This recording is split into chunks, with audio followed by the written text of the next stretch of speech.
In this tutorial, we're going to take a look at how you can create and save your own presets in Adobe Premiere Pro. So I have created this animation here of a cat which appears and then disappears again. And let's say I want to save this animation of this cat. What I can do then is go to Effect Controls, click in an empty place, and then choose Select All. And with everything selected, as you can see here, I'm going to right click again, and then I can choose Save Preset. Now I can give it a name. I can even give it a description, and we're going to select the Anchor to In point type to save this preset.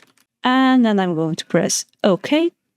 And what I can do now in the effects, I can open my presets, and then you can see here I have my peekaboo option. So what I can do now is, just to show you, I'm going to delete my keyframes.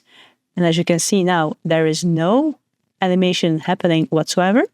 But what I can do now is drag this cat peekaboo preset effect on top of my image here. And as you can see on top here, my keyframes have appeared again. And when I now play it, my animation is the same as the one I saved specifically for this cat picture.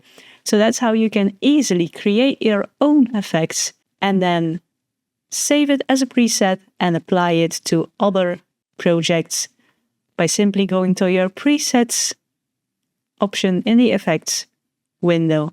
And there you can find your personal presets which you saved. Let me know in the comments below if you liked this video. Be sure to press the thumbs up button if you did. Press that subscribe button to see more of my videos. I have new ones going live every week.